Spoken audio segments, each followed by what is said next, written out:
Hey everybody, it's Shaman Sister Sin, and you're listening to the Meditations and More podcast brought to you by Transrelational Healing, ShamanSpiritCenter.com, and LittleShaman.org. That's me, the Little Shaman. You are listening here on the LittleShaman.com.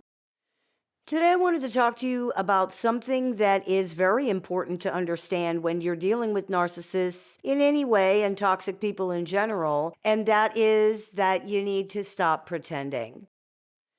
Relationships with narcissists are an illusion. That's why gaslighting is such a big problem in these situations. The reality people are told or think they are living in does not match their actuality, their lived experience. This is extremely destabilizing for people because our brains rely on the input they get from our eyes and our ears to tell us what is what in the world.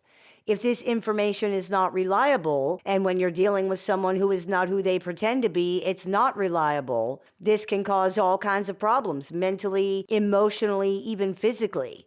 People can become totally confused about reality and what's actually going on. This illusion is mostly owed to the narcissist, at least initially. They 100% absolutely pretend to be something that they're not. And many of them are quite good at performing this illusion superficially. It is a performance, and like all performances, it can be seen through if one looks closely, but who really does that? Who looks at someone and says, now we're going to evaluate all the things that you're doing and saying down to the microscopic granular level to see if they match up with how a person would behave if they really felt this way and they really were who they say they are. For most people, that's not how they operate. They believe what their eyes and ears tell them because that's how the human brain works. So yes, absolutely, the initial propagating of the illusion is owed mostly to the narcissist. However, the perpetuating of the illusion across time and space is not just the narcissist's doing. It can't be because it's a magic trick, and like all magic tricks, it relies on a team effort. Someone has to create the illusion, yes, but someone else has to witness it. They have to agree with it. They have to believe in it. They have to pick it up and run with it. If no one does that, it can't go anywhere because it has no legs of its own. A narcissist cannot do much with the illusion beyond initially presenting it as a thing. The other person has to give it life by believing in it, by interacting with it as though it's real. It becomes their baby and they rock it.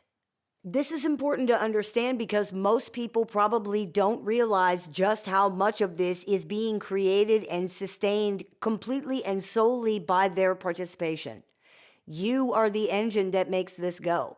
The narcissist has nothing of their own. They can't even see or experience themselves as real except through the perceptions of other people. Your perceptions, your belief in the narcissist and the relationship are what make these things real. Without that, there's nothing there. This might sound extreme or dramatic, but I promise you, if you take your participation and your belief out of the equation and you just look at what's left, you will see that this is true. If you take your belief in who the true narcissist pretends to be out, you can see what they really are, and what they are is nothing. There's nothing there. This person is a shadow of a reflection of a ghost. Many people find this sad, and it is, but there's nothing you or anybody else can do about that. It is what it is. The issue for us then is not with initially believing in the illusion. That is natural. That's normal. The problem for us as the other person or people in these relationships and situations is that we eventually see through the illusion. And often this does not even take that long at all. But we then spend an inordinate amount of time refusing to accept what we see.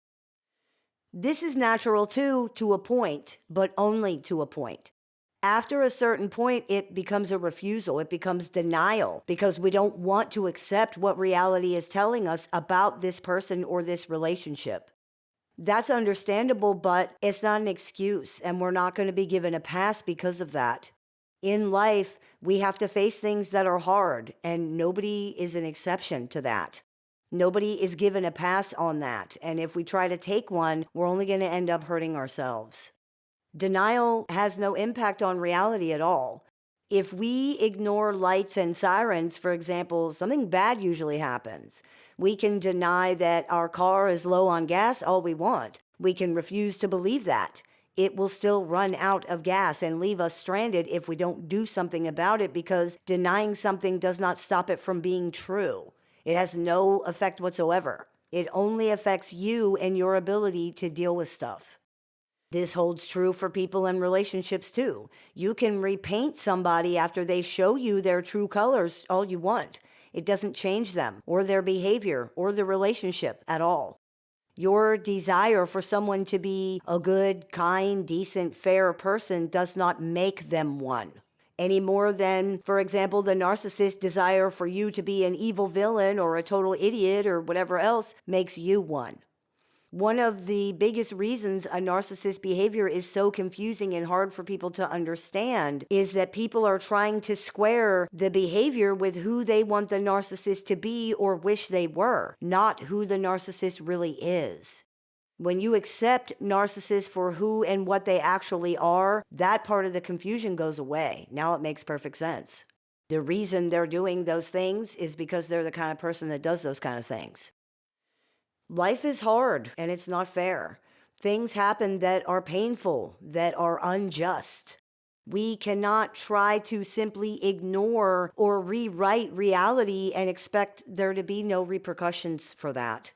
Every action and inaction has some kind of consequence. And since we very often don't get to choose what these consequences are going to be, or if they will be bad or good or fair or whatever or not, the best we can do is be honest with ourselves about what's going on and make our decisions based on that. We cannot control outcomes or other people's actions, but we can always control our own choices. As painful as it is, we need to be honest with ourselves about what's going on and not try to reframe or rewrite reality into something that is easier to deal with. Doing this only hurts you in the end, and it actually often makes things take longer and be much more painful than they would have been if we had simply accepted the truth and dealt with the uncomfortable emotions in the first place. Pretending instead of dealing with reality is harmful. It's a form of self-gaslighting and of intellectual dishonesty with yourself. It also reinforces to yourself that you cannot deal with reality, which makes eventually having to do so even harder and more painful. Some people refuse to ever do so at all, and their lives are excessively difficult and painful because of that. It's always easier to deal with reality as it is, no matter how hard that might be. In the context of relationships with narcissists, pretending in this way is even more harmful because much of the pretending involved in these situations involves taking on roles that are unreasonable or inappropriate, that require you to be things that you're not. For example, the parent of another adult, or the villain, the nurse, the therapist, the perfect spouse. Sometimes, as a result of the constant devaluation coming from the narcissist, people even idealize themselves as perfect, having no flaws, doing everything right all the time, never having done anything wrong, responsible for none of their own choices or behavior, of possessing some kind of special quality that other people don't have. None of these things are good for someone to believe because they're not true. No one's perfect. No one has never done anything wrong or hurtful to other people for their entire life. No one is responsible for other adults in the way that these relationships require. No one is the perfect spouse. Trying to pretend that you're something you're not is harmful to your relationship with yourself. It's confusing, it's crazy-making, it's exhausting, and it's impossible. You're not something else. You're you. The same goes for pretending the narcissist is something that they are not. They're not a person with minor issues who just needs some kind words or a kick in the pants to get right. They're not a parent. They're not a partner. They're also not a baby. They're not an animal that has been mistreated and now doesn't know any better. This is an adult human being who is being repeatedly told that their terrible behavior is harmful or inappropriate and is refusing to stop because they don't care how it affects the people around them. You cannot make them care about that. You cannot convince them that that should matter. They're not going to suddenly start believing that they shouldn't do these things just because you think they shouldn't do them. Things aren't going to be better when you move or you have a baby or they stop drinking or they get a better job or whenever they get older, when they're already over 30 or 40 or 50. If nothing has made things better yet, then it's likely that nothing ever will. It's only your belief in these future scenarios that makes them seem real. If you take that out of the situation, what you see is that there's nothing here to believe in.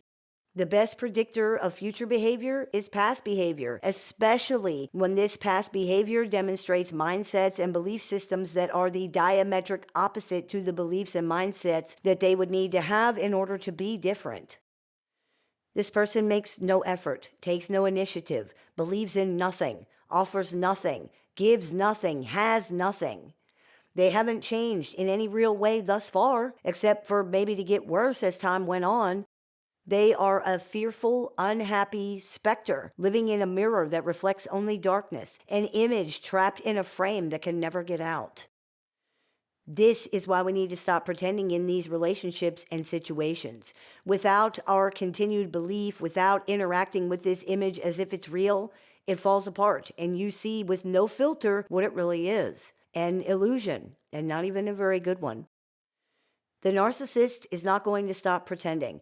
They are disordered and they cannot accept reality on any terms. But you can, and you need to do that. If for no other reason than to not do so allows the narcissist to win, which means you automatically lose. And losing in this situation has truly dire consequences. Stop pretending things are better than they are. Stop pretending that you think things are going to get better when you really don't. Stop pretending you're happy when you aren't. Stop pretending it's worth it when you know it isn't. Stop pretending that you're something you're not. Stop pretending the narcissist is something that they're not. Just stop pretending. It hurts you, and it's one of the main things keeping this going. Deal with stuff as it is. There's no shame at all in having wanted to believe something, and there's no shame at all in realizing that you were wrong about something.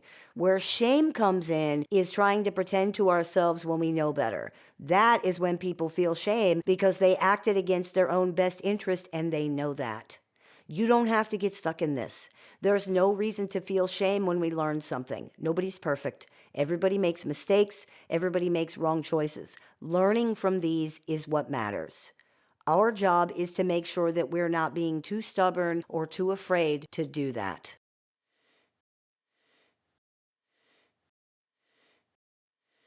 I hope this clears a few things up for you. As always, I look forward to your comments, questions, and suggestions, so please keep those coming. I take appointments online, over the phone, via text, via messenger, via email, through Zoom and Skype for clients worldwide. So if you're interested in speaking with me one-on-one, you can visit littleshaman.org to do that.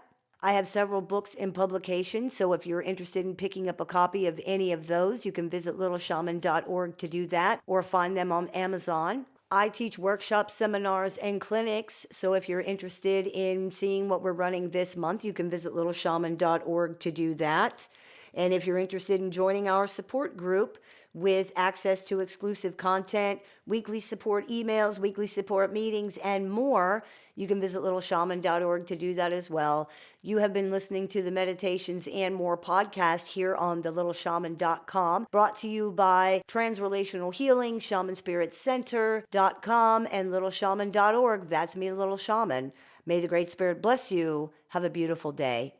If you've been struggling through dealing with or recovering from an unhealthy relationship with a narcissist or other toxic personality, the Little Shaman has a catalog of over 500 YouTube videos designed to support your journey from discovery to recovery.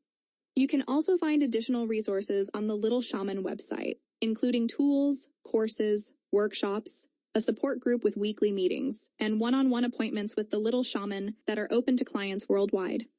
There's even an AI chatbot built and trained exclusively by the Little Shaman using her work that can answer questions 24 hours a day, 7 days a week. For more information, visit littleshaman.org. You can listen to The Little Shaman wherever you find your favorite podcasts.